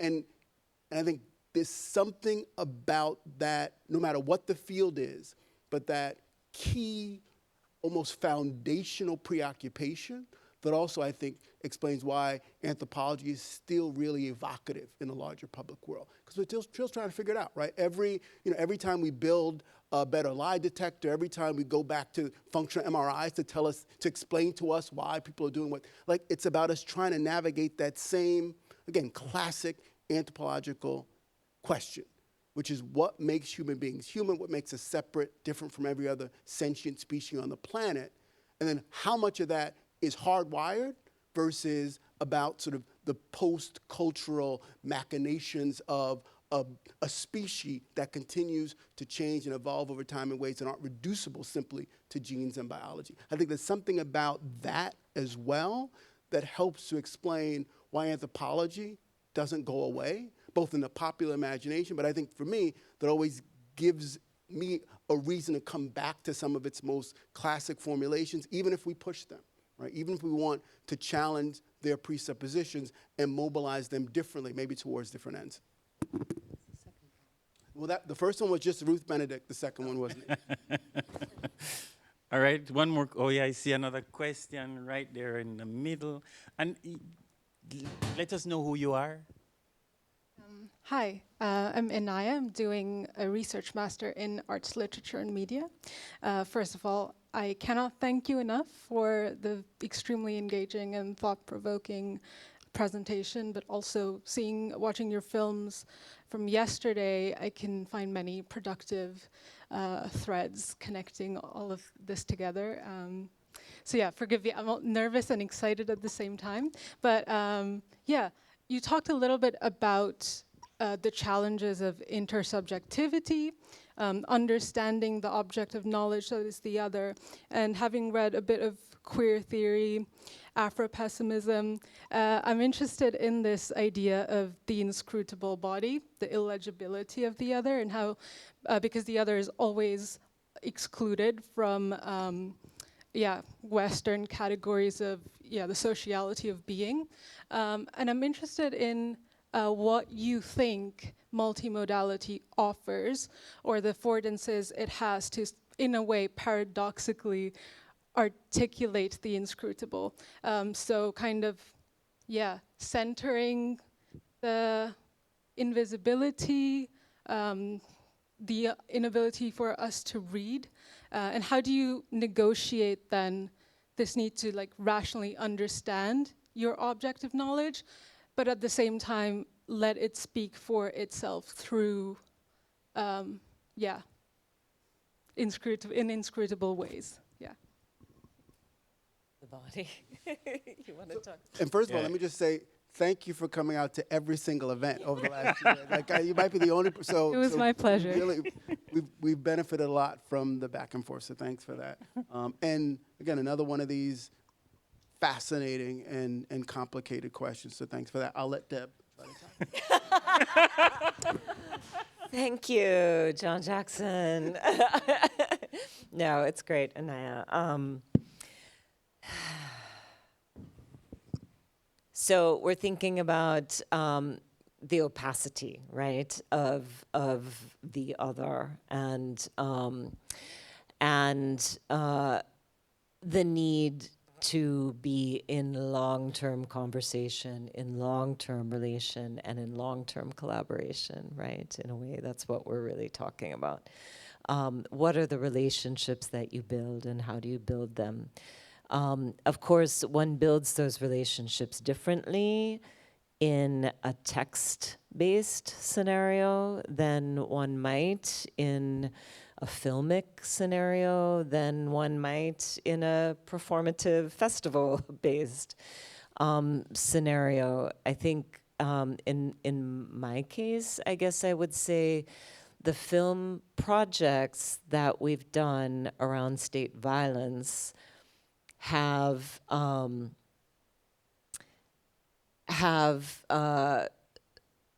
created a certain kind of relationship that endures because people are wanting to tell that story, and they're wanting that story to get to broader audiences. So they see film as a way to do that, right? So they, in the Bad Friday scenario, they asked for it. You know, in the Tivoli scenario, it was a different kind of origination for it, but the impact that they wanted their storytelling to have could only have happened through a kind of mass-produced thing that was then going to show on TV, for example, or be screened around the country and created dialogues. I think performance and festival making, etc., is a little bit different, and maybe actually also instantiates more directly what those relationships are and can be, because it is the embodied give and take, and it is the participation in the dance or in the discussion that precedes the dance or in the preparation or the building of the stage for the dance or in the shopping for the food that's going to be made to, feed people in the audience, And I think that as one is in tune to a kind of embodied relationship with people and all of the things that come into it about position, about education, about class, about physical presentation, about facility with certain movements, less facility with other kinds of movements, I think that all of that complexity then is already in the frame, in that kind of an embodied relationship. So the things that we end up not writing about or that we write about too simply, I think you can't do in those kinds of arrangements, which is true also, or was true also when I was dancing professionally.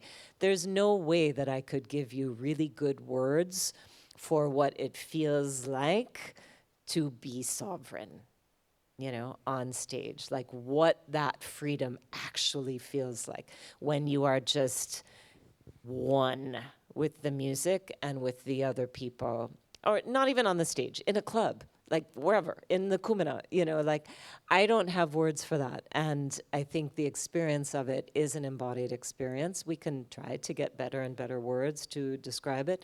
But I guess what I'm saying is that the writing of it does not capture what those feelings are and what those relationships therefore are. And I must say that this is just so we've been having a conversation about this concept of sovereignty for some time now, and it is precisely in that last statement why I will always insist that you continue with sovereignty.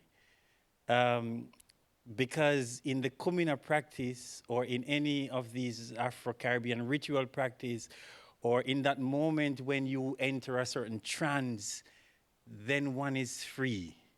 There's a certain kind of freedom. And so one of the things I like about your transition there, and it reminds me of not Derek Walcott, the Barbadian, what's his name? George Lamming's idea of sovereignties of the imagination, that it is not a sovereignty that is limited to the liberal political project, but it is one that is poetic, it is in the body, it is danced, it is escape. That's sweet. Thank you for that question. That was a sweet one. Can I say one more thing? Yes, about yes, that, Wayne, please. too? And I think, what's so interesting about Kumina and other Afro-diasporic religions in which possession is a feature. I mean, obviously, we're not trying to create that in the festival, but because this is a public performed thing. But within a ceremony, of course, that is the point, to go into Maya, to communicate with the ancestors, to renew relationships with ancestors, some of whom have not yet been born, right? So in Kumina, and this is what I'm writing about in that chapter, right? The body is unbounded, right? The body is unbounded temporally. The past is not past, the present is somewhere, and we are messing with the kind of linear temporalities of the Western hegemonic understanding of time. But the body is also unbounded materially. When you're in Maya, all kinds of things happen that couldn't happen logically, according to like laws of gravity. There are things that people do that should hurt them that don't. And so I think, Roberto Strongman writes about this in a book called Transcorporeality, where he talks about the tragedy of the transatlantic slave trade being all the many things that we can talk about in terms of what it is like to be enslaved on a sugar plantation or a cotton plantation or whatever. But the real tragedy is that that unbounded body was closed, right? Religious practices were forbidden. Possession was seen as backward, right? Possession becomes sort of a language of rule and dominion at the same time that spirit possession is being sort of eradicated in Europe, right? Or a need for it to be eradicated in Europe is happening around that same time, right? So it can have those two valences, but and I'm really compelled by that idea that and it's not necessarily a new idea, but the notion that the body is open in a freer kind of moment or a relational space of sovereignty that is different from Western hegemonic norms of what that could mean politically is something that I think is useful to play with a bit more. One brief point, and then I know we will stop. Thinking about your term of the inscrutable, I would also maybe try to bring in through the back door a notion of the uncanny. There are other ways we might try to get at some of what I think you're trying to get us to speak to.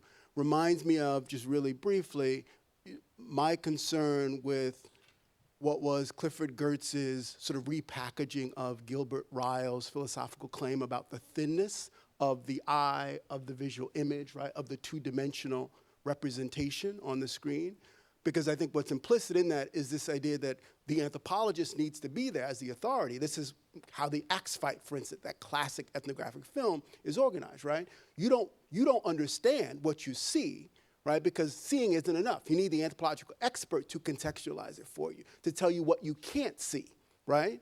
And I think there's a version of that that actually flips the dynamic, where you realize anything you look at, no matter how seemingly simple and straightforward it is, certainly the powerful things we've seen tonight, you realize, one, as a filmmaker, you can't control what people are preoccupied with, what they're seeing, and there's a thickness, not a thinness, to the visual image that's part of what terrorizes us, I think, as academics who want to control the narrative. That's why we write so poorly, right? That's why we reiterate things over and over and over again. We don't want to give folks, the reader, any room to misinterpret us, to go on flights of fancy. We want to lock them in, right? This is what we mean. I'll say it 8,000 times, so you can't say I mean something else. And we know why we do that, because often, our ideas go out there into the world and do pernicious things we didn't expect them to do. So I get why we write in such horrific ways. But I do think, actually, they completely turn upside down the dynamic, right? What you see in the image is, I think, the inscrutable, the uncanny, that gets domesticated by the ethnographic framework, right? That in some ways we try to control in terms of how the spectator or the reader engages that work. And I think it's an embracing and recognizing the intrinsic thickness of the visual image. That I think we don't have to say anthropologists, therefore, are unnecessary. But I think we do have to own up to the fact that that idea of thick description is predicated on a kind of dismissal of the intrinsic sort of inscrutability, the bigness of everything in that composition that we try to control as researchers. And we don't want to give up that control. And the film camera, which again, you're the auteur, right? You can find a way to guide your audience members, but you realize there's something about the fear of that script. I think thickness, maybe what we might consider the uncanny, the inscrutable. That's part of why we sort of rally the troops around a notion of thickness that says it's not enough to simply see it, right? The image doesn't give you the clues to the answer. You need someone else to tell you what you can't see. I think that's to me, that's the wrong-headed way to formulate it. So I'll stop there.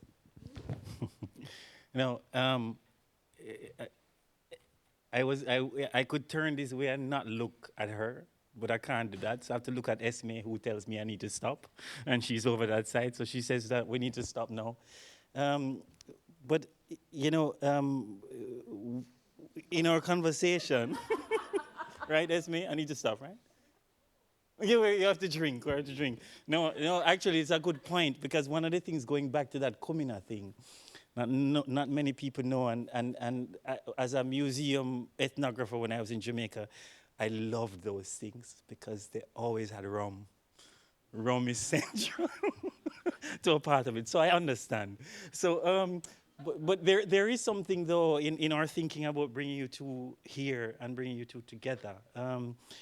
And in a certain sense, I'm going to be cheeky, so forgive me.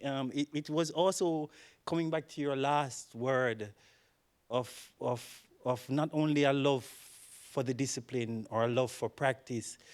One of the things that I've known of them both, and Deborah mentioned it in part of her discussion, was also a kind of love for people. I mean, they're amazing mentors for young students. And what might it mean to be that? And why I say I'm going to be cheeky, you almost have on the same socks, so you can see that. I noticed. So I wanted to actually end with love, primarily because you both have been indicating that we inhabit a moment now that is sometimes feels so loveless. And what you have been speaking about is what might it look like for a discipline like anthropology or our theoretical work or for an institution or for a commitment to be able to try and imagine and create another kind of world that is structured through love. And not just love for our own community, but love beyond our communities. So I'd like to thank you. And perhaps one of the things I want to leave with was here is that love, but also this idea that perhaps what we should be committed to, whether in dance or in our intellectual work, is perhaps a commitment to making that world that you described a little bit safer for human difference. And perhaps that's where I want to end. Perhaps that's what we are trying to do here with the Gerbrands lezing, with you, with all of our work. Make the world a little safer for human difference. Let us put our hands together and thank Deborah and John.